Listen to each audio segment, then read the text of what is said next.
سرگئی لاوروف وزیر کورای خارجه روسیه روز 2 سپتامبر در اکاترینبورگ موقع مسکو در مسئله نیروهای مقاومت ضد طالبان در دره پنجشیر را روشن کرد.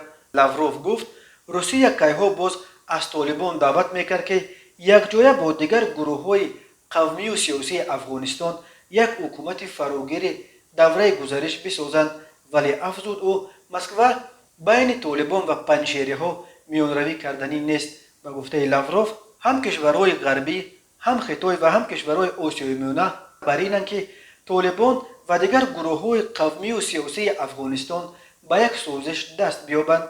او گفت در این مورد نقش مهم را میتواند تاجیکستان بازی کند، چون که مهره اساسی نیروهای مقاومت در دره پنجشیر را تاجیکان افغانستان تشکیل میدهند.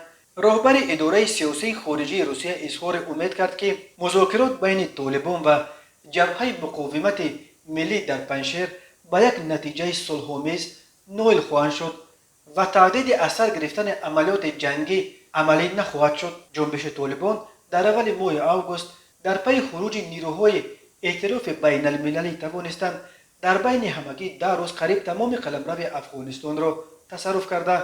روز 15 آگوست وارد پایتخت شهر کابل شود.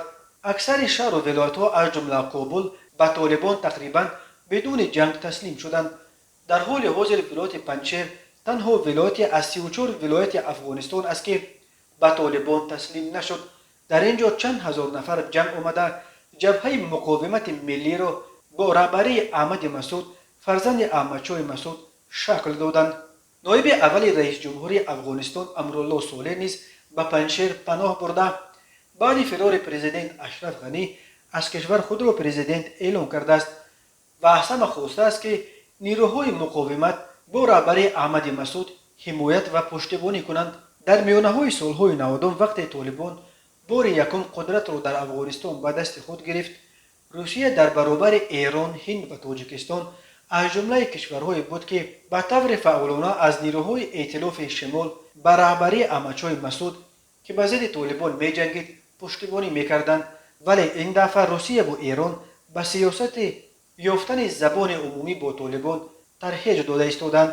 پرزیدنت تاجیکستان امامعلی رحمان باشد صراحتاً اظهار داشت که اگر طالبان در حکومت آینده افغانستان به تاجیکای آن کشور جایگاه شایسته قائل نمایند، دوشنبه چنین حکومت آنها را اعتراف نخواهد کرد.